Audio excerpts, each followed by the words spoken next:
Está no ar o Futebol de Sutiã. E a gente traz para você os comentários da 27ª rodada do Campeonato Brasileiro. E ainda uma cobertura especial de um evento de MMA, o São José Super Fight. Não saia daí!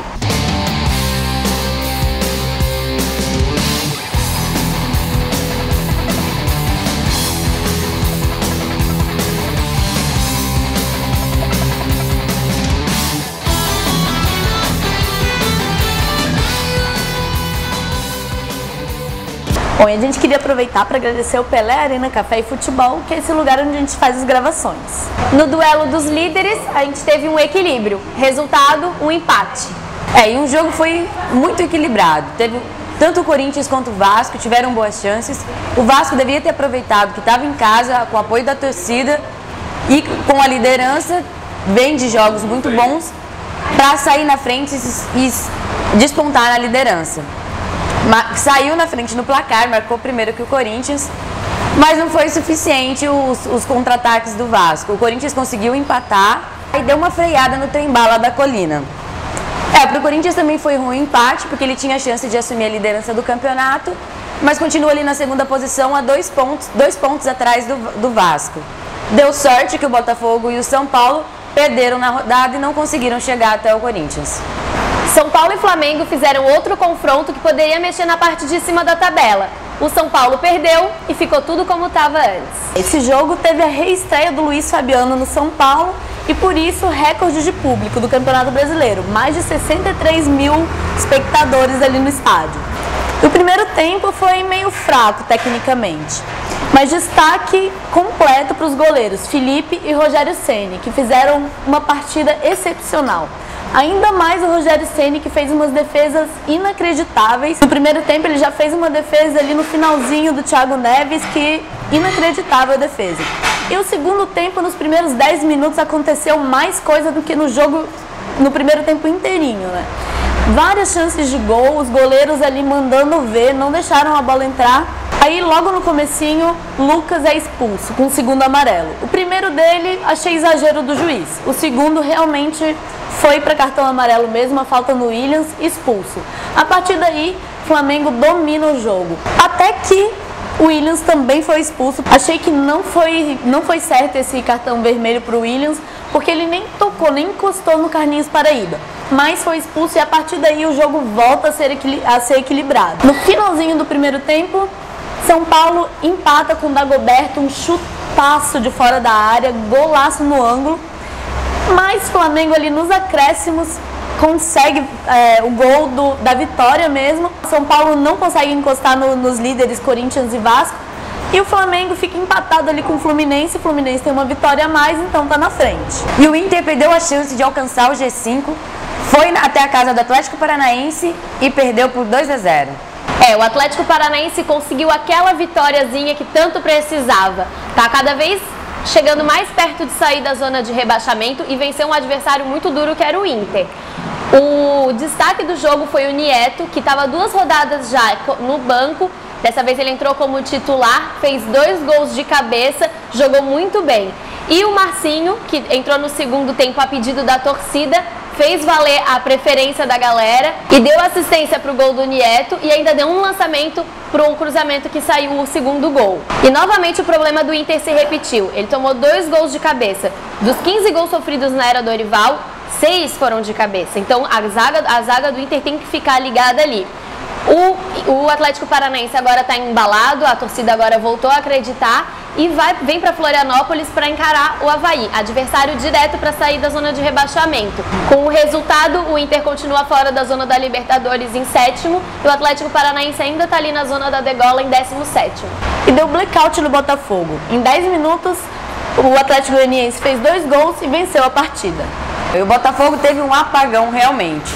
Nos 10 primeiros minutos de jogo, tomou 2 gols e aí já se desesperou completamente. Tentou buscar o resultado, no primeiro tempo chegou ao gol, no segundo tempo também correu atrás, mas o Atlético Goianiense, que vem muito bem no campeonato, estava na zona de rebaixamento, mas ganhou vários jogos importantes contra times grandes. E agora se mantém ali, tá entre os 10 primeiros. O Botafogo perdeu a chance de encostar ainda mais nos líderes da tabela. Teve um empate na rodada passada e a derrota dessa semana viu o Vasco abrir ainda mais em relação ao Botafogo. E o Atlético Goianiense, que está na 9ª posição, vai até São Paulo para enfrentar o Corinthians, e o Botafogo, em 4º, recebe o Bahia. Num jogo emocionante com gol nos acréscimos, o Fluminense venceu o Santos. Foi realmente um jogo muito bom de se ver. O Fluminense começou melhor, com mais posse de bola, mas o Santos tem o Neymar e o Neymar jogou muito bem. Logo no começo, ele deu um chapeuzinho ali no Digão, mas a bola foi por cima, não fez gol, mas foi por pouco. Destaque também para o Rafael dos Santos, que fez uma bela partida com boas defesas e deu passe para o gol, primeiro gol do Santos, que abriu no placar, né? Ele, no tiro de meta, lançou a bola lá para o Neymar, do outro lado do campo, que já fez o gol, comemorou 1-0 para o Santos. Mas o Fluminense foi para cima e antes de acabar o primeiro tempo já empatou e voltou no segundo tempo decidido, com garra, Fred jogando muito bem também. E o destaque foi no finalzinho ali do segundo tempo. Tava 2-1 para o Fluminense ganhando aos 44 minutos, o Santos empatou o jogo. O juiz deu 6 minutos de acréscimo. Aos 50 minutos do segundo tempo, o Fluminense virou com um gol de Márcio Rosário e terminou assim. O Fluminense está em 5º lugar na zona da Libertadores, empatado com o Flamengo, que está logo atrás. Semana que vem tem Fla-Flu no final de semana. O Cruzeiro está cada vez mais decadente, está ali no limite da zona de rebaixamento e perdeu para o Grêmio por 2-0. Os gremistas começaram a partida com uma boa notícia: André Lima vetado pelo DM. Isso porque o atacante não estava agradando muito a torcida. Entrou no lugar dele o Brandão, que também não é lá essas coisas, mas pelo menos conseguia segurar muito bem a zaga. O que é destaque no Grêmio é a dupla do meio-campo, Douglas e Marquinhos. Eles fazem o meio-campo dos sonhos, estão muito bem entrosados os dois, e tudo de entrosamento que o Grêmio apresentava, o Cruzeiro esquecia. O Cruzeiro tá muito ruim, até nas palavras do próprio Roger, o Cruzeiro tá ruim de entrosamento, tá ruim de autoestima e tá ruim de confiança. Tá tão ruim que tá quase na zona de rebaixamento, quase se juntando aos 2 outros mineiros que já estão lá embaixo. Era a estreia do Wagner Mancini e ele já estreou com o pé esquerdo. O Cruzeiro tá 8 jogos sem vencer, sendo que só 2 foram empate, então são 6 derrotas. Uma coisa que não dá para entender é como é que Seba e Anselmo Ramon têm vez no time do Cruzeiro e o Keirson continua no banco. O Wagner Mancini chegou agora, vamos ver se ele consegue mudar isso. A pergunta que não quer calar é: será que a gente vai ter no ano que vem um Brasileirão sem times mineiros? E na disputa direta por posições, o Figueirense empatou em 0-0 com o Curitiba. Os dois times continuam empatados com 37 pontos, não mudou nada esse empate, e era um jogo que os dois tinham que ganhar. O empate foi ruim para os dois times.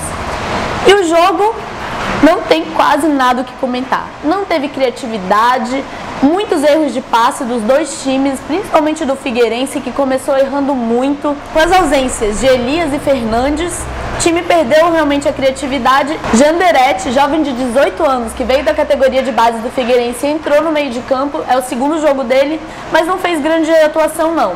Ele foi substituído pelo Somália, que atacante que fica na área, plantadinho na área, deveria ter pelo menos uma finalização e não finalizou nenhuma vez no jogo.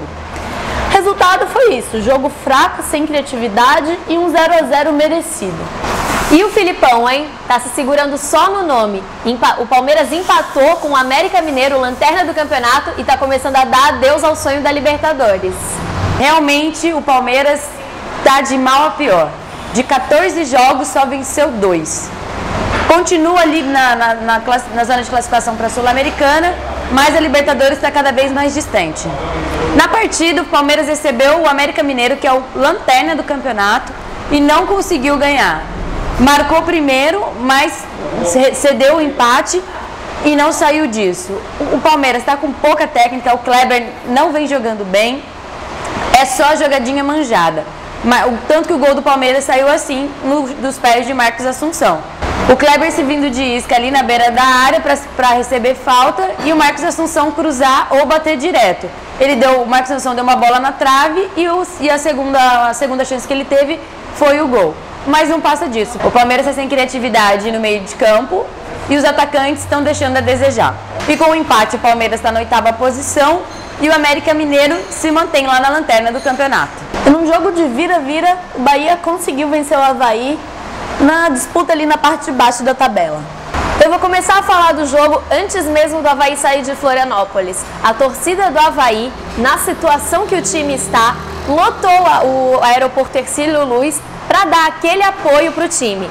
Os jogadores foram para campo com uma postura diferente, jogaram para cima, mostraram raça, mostraram vontade. Tanto é que o Bahia saiu ganhando, o Avaí logo no começo do segundo tempo já virou para 2-1, mas o Avaí é o Avaí e não adianta. Ele tomou o empate e a virada no finalzinho do jogo. E como já vem se sentindo desde o começo do campeonato, falta unidade no time havaiano. Já foram usados 43 jogadores no elenco, o time não repete escalação. O Toninho Cecílio entrou com o Daniel na lateral direita, sendo que quem estava entrando sempre era o Arlan. Não que o Arlan seja tão melhor que o Daniel, mas é porque pelo menos já estava se entrosando com a equipe e já estava mantendo uma regularidade, né? E pelo lado do Bahia, o Joel sofreu muitas críticas, porque precisava ganhar o jogo dentro de casa, escalou um time retrancado contra um time fraco como o Avaí. Os torcedores reclamaram muito, só que por um golpe de sorte, o Bahia ainda conseguiu vencer. No final do jogo, o William e Fabinho se desentenderam, os dois foram expulsos e o William desfalca o Avaí para o jogo contra o Atlético Paranaense. E num jogo muito movimentado e muito polêmico, o Atlético Mineiro empatou em 1-1 com o Ceará. Os dois times precisavam ganhar, mas no final foi um resultado desastroso para o Atlético Mineiro e um milagre para o Ceará, porque jogando com dois jogadores a menos e o Atlético Mineiro ainda perdeu o pênalti, foi realmente um milagre. O destaque do jogo foi o goleiro Fernando Henrique, que fez defesas inacreditáveis, inclusive o pênalti do Magno Alves, que bateu.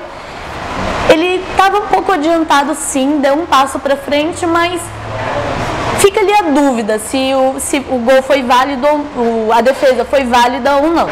E logo no primeiro tempo, Ceará empata também. Mas daí teve 2 jogadores expulsos. A expulsão do João Carlos foi meio polêmica também. Ele demorou para bater a falta, o juiz deu um amarelo, e em seguida ele deu um xingão ali no jogador do próprio time que se demorou para se movimentar ali na frente. E o juiz achou que fosse para ele e deu vermelho logo depois do amarelo. A partir daí, com 2 jogadores a menos, o Galo fez pressão absoluta no Ceará, que na retranca, com os 9 jogadores jogando na defesa, conseguiu manter esse resultado, o empate, que foi para ele um milagre mesmo.